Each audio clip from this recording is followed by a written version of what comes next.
여러분 반갑습니다. 반도체 오빠 최장입니다. 장은 잘 흘러갑니까? 오늘 보니까 보합권에서 왔다 갔다 하고 있던데 뭐 생각하는 것만큼 그렇게 신나게 오르는 건 아니더라고요. 참고하시면 좋을 것 같습니다. 일단은 지금 뭐 삼성도 좀 빠지고 있어요. 지금 빠지고 있고 오선주도 좀 빠지고 있습니다. 코스피는 2435.13을 가리키고 있고 0.3% 빠지고 있고요. 코스닥은 0.46% 빠지고 있어요. 별로 그렇게 썩 좋지는 않다 보시면 될 것 같고요. 그러면 잠시 한번 뉴욕 그 증시 상황도 한번 살펴보도록 하겠습니다. 뉴욕 증시 참 7일째 랠리네요. 좀 보니까 7일째 랠리인데 뉴욕 증시는 국채 금리 하락에 소폭 상승을 했어요. 소폭 상승을 했고 7일 뉴욕 증권거래소에서 다우지수가 전장보다 56.74포인트 올라가지고 34,152.60으로 거래를 끝냈습니다. S&P 500은 전장보다 12.40포인트 상승해서 4,738.38이라고 하던데 그 나스닥 지수는 전장보다 121.08포인트 정도 뛰어서 13,639.86으로 장을 마감을 한 거예요. 다우지수하고 S&P 500은 이날까지 7거래일 연속, 나스닥은 8거래일 연속 상승한 것으로 현재 나타났습니다. S&P 500 지수가 7거래일 연속 오른 것은 21년 10월 이후 처음인데 나스닥 지수도 21년 11월 이후 처음으로 8거래일 연속으로 상승을 한 거예요. 이렇게 파월 의장은 최근에 기자회견에서 금융시장 환경이 상당히 긴축됐다 이러면서 이것이 연준의 일을 현재 대신해주고 있음을 인정을 했는데 최근 들어서 이제 국채 수익률이 다시 하락하고 있어요. 파월이 이러한 흐름에 대해서 어떻게 평가할지가 이제 현재 관심입니다. 연준의 당국자들은 여전히 추가 금리 인상의 가능성을 열어두면서도 앞으로 나오는 지표에 따라서 정책을 결정할 것이다. 그렇게 재차 강조를 합니다. 닐 카시카리 미니애폴리스 연방준비은행 총재죠. 이 총재가 이날 인터뷰에서 그 추가 금리 인상이 필요한지 아닌지는 지표에 달렸다네요. 지표에 달렸다.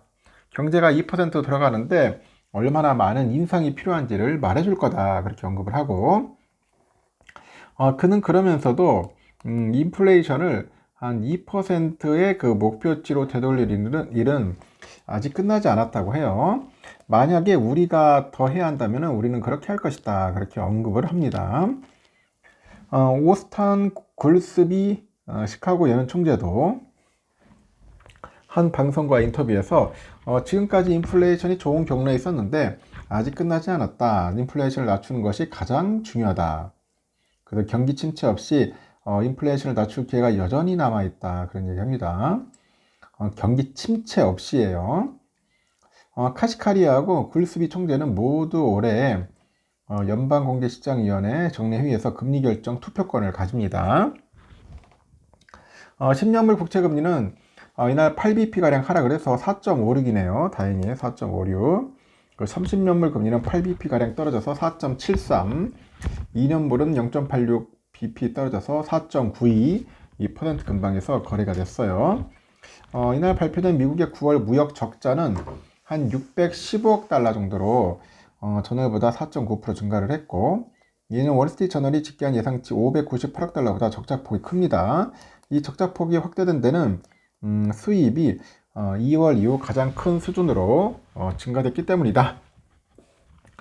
지난 8월 무역 적자는 2020년 이후 가장 적은 수준이라고 합니다. S&P 500은 그 지수 내에서 에너지, 자재, 부동산, 유틸리티, 관련주 이쪽이 하락을 했고 기술, 임의 소비재, 통신, 필수 소비재 이쪽 관련주는 상승을 했다는 거죠. 뉴욕 증시 전문가들은 이번 주에 연준의 당국자들의 발언이 나오면서 연준의 일이 끝났다. 그런 기대감이 완화될 수 있어요. 그로 인해서 나왔던 그 랠리가 꺼질 수 있다. 그렇게 언급을 합니다. 시카고 상품거래소 패드워치에 따르니까 연방기금 금리 선물 시장에서 그 마감 시점 연준이 12월에 금리를 동결할 가능성은 90.2%예요. 2%. 금리를 0.25% 정도 인상할 가능성은 9.8% 포인트에 그쳤다고 합니다. 내년 6월까지 기준금리가 현 수준보다 인하될 가능성은 76.7%에 달했는데 금리가 현 수준으로 유지될 가능성은 한 20.5% 정도 달했다고 합니다. 시카고 옵션 거래소 변동성 지수를 보니까 전장보다 0.08포인트 정도 하락을 해가지고 14.81을 보였습니다. 하여튼 미국 쪽은 뭐 나쁘진 않았어요. 랠리가 하는데 이제 국내가 이제 문제죠. 이제 공매도도 이제 뭐 금지한다고 하니 뭐 더 주가가 오를 줄 알았는데 오르기커녕 지금 이제 빠지고 있다는 겁니다. 코스피는 현재 보니까 개인들하고 외국인도 좀 팔고요. 기관애들이 사고 있어요. 오늘 1466억 정도 매수하고 있고 삼성은 좀 빠지고요. LG엔솔이 좀 오르네요. 0.5% 정도. 삼바가 0.4% 정도 오르고 있고 눈에 띄는 거는 포스코 퓨처엠이 한 0.1%, 셀트리온 0.8% 이렇게 오릅니다. 저 밑에 카카오가 좀 오르기 시작하네요. 0.6. 그리고 나머지는 좀 빠집니다. 하이닉스도 0.8% 빠지고 있고 포스코홀딩스 0.1, 현대차 0.8, LG화학 2.1, 네이버 0.8, 삼성 SDI 1.1, 기아가 0.5% 정도 빠지고 있다. 그럼 코스닥은 어떠냐?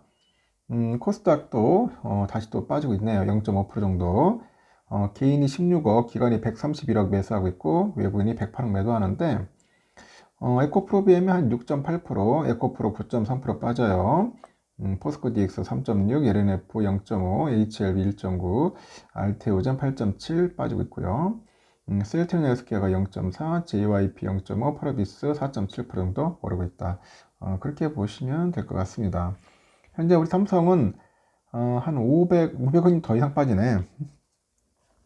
72,000원, 72,200원, 200원에서 빌빌거리고 있어요. 아침에 좀 반짝 올라서 야 71,400원까지 갔었는데 쭉 빠집니다. 빠져가지고 매갈이 없이 빠지고 있는데 오늘은 외인들이 판매해요. 매일 팔고 기관애들이 들어옵니다.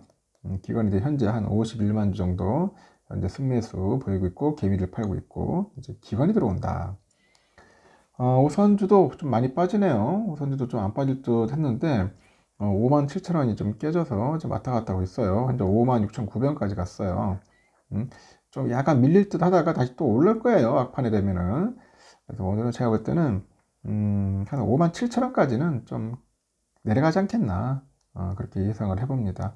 현재 외인들이 53,000 정도 매도하고 있다. 참고하시면 될 것 같습니다. 일단 여기까지 할게요. 여러분 다음 시간에 또 뵙도록 하겠습니다.